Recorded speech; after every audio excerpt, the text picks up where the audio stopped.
देखिए, पहले ज़मीन के मामलों में जो था वो तबादला एक बड़ा इम्पोर्टेंस रखता था और आज की डेट में भी उसकी इम्पोर्टेंस उतनी ही है। लेकिन फ़र्क ये है कि पहले जो था वो जैसे कम रकबे वाले जो तबादले होते थे वो जवानी हो जाया करते थे। लेकिन अब ऐसा है कि तबादला जो है वो उसकी एक प्रॉपर एक प्रोसेस है और उसमें एक प्रॉपर रजिस्ट्रेशन प्रक्रिया से उन सब चीज़ों से गुजरना पड़ता है। माना किसी एक मोहाल में अगर तबादले की लैंड है तो दोनों पार्टीज़ में म्यूचुअल अंडरस्टैंडिंग्स होनी चाहिए और एक म्यूचुअल तरीके से उन सब चीज़ों का तबादला जो है वो हो जाता है। लेकिन अगर तबादले में किसी सेम तहसील में किसी दूसरे मोहाल में भी अगर ज़मीन मौजूद है तो उन सब चीज़ों में भी वो तबादले की एक संभावना रहती है और उन सब चीज़ों में जैसे जो जमबंदी की जो जिल्दें होंगी वो दोनों की अलग अलग होंगी और उन सब चीज़ों से उन प्रॉपर डॉक्यूमेंटेशन को जो है वो किया जाता है।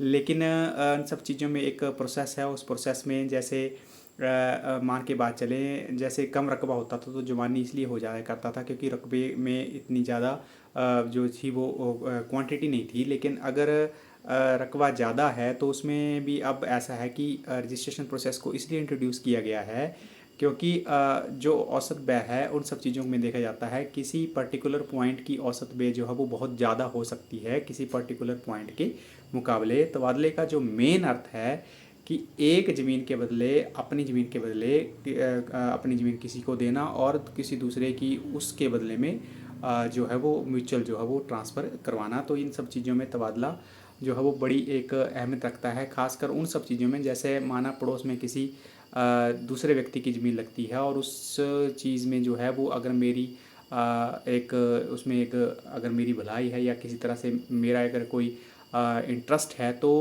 अगर वो सामने वाला व्यक्ति राज़ी हो जाता है तो उन सब चीज़ों में जो है वो आप अपने हिस्से की अगर उसके साथ कहीं ज़मीन लगती है तो उस ज़मीन को उसको दे सकते हैं और उसके बदले में जो है वो आपका रिलेटिव जो प्लाट है जो आपके नेटिव ज़मीन के साथ है तो उसका उपयोग आप कर सकते हैं।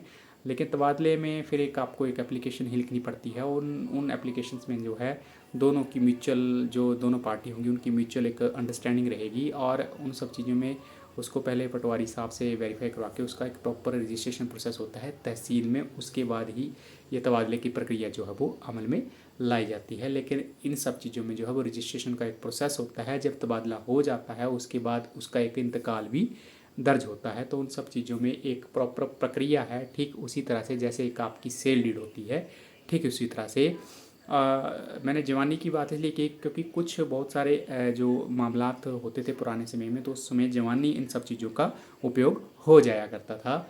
तो तबादले के प्रोसेस के बारे में से पूछा गया था तो इसके बारे में बता दिया। एक चीज़ और आई थी, इसमें प्रश्न पूछा गया है कि जो एक नेटिव लैंड है उसमें जैसे उस व्यक्ति ने बताया था कि जैसे 19 मरले उनके पास लैंड थी। अब उसमें से जो है वो केवल उसमें से जो है वो 10 मरले ही उनको मिल रही है और 9 मरले का रास्ता जो है वो काट दिया गया है। तो रास्ता क्यों काटा गया है उसका भी आप क्लेरिफाई कर लें और उसके साथ अगर रास्ता काटा गया था तो क्या वो आपने ज़मीन खरीदी है, अगर उसकी खरीद फरोख्त हुई है तो उसका कोई नेटिव एक कोई एग्रीमेंट हुआ होगा तो उसमें क्या जॉइंट रास्ता रखने की बात की गई थी नहीं की गई थी।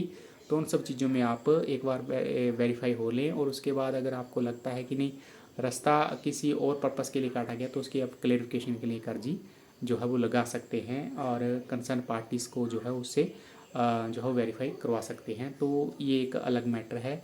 उसके बाद एक और वीडियो है जिसमें राहीन और मुहतिन के बारे में पूछा गया है तो उसके बारे में मैं कल आपको डिटेल में एक वीडियो बनाऊंगा और उन सब चीज़ों में मैं उस सारी पिक्चर को क्लियर करने की कोशिश करूँगा। बाकी आज गर्मी बहुत ज़्यादा थी तो होप अब बारिश आ जाए क्योंकि बहुत बुरे हालात हैं।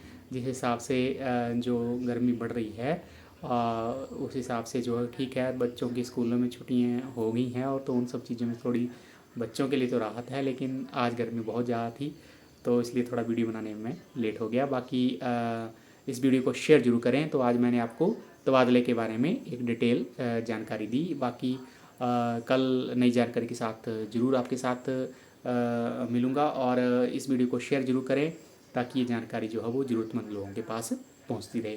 तब तक बने रहिए नवीन के साथ। मिलता हूँ अगले वीडियो में, तब तक जय हिंद, जय भारत, जय हिमाचल।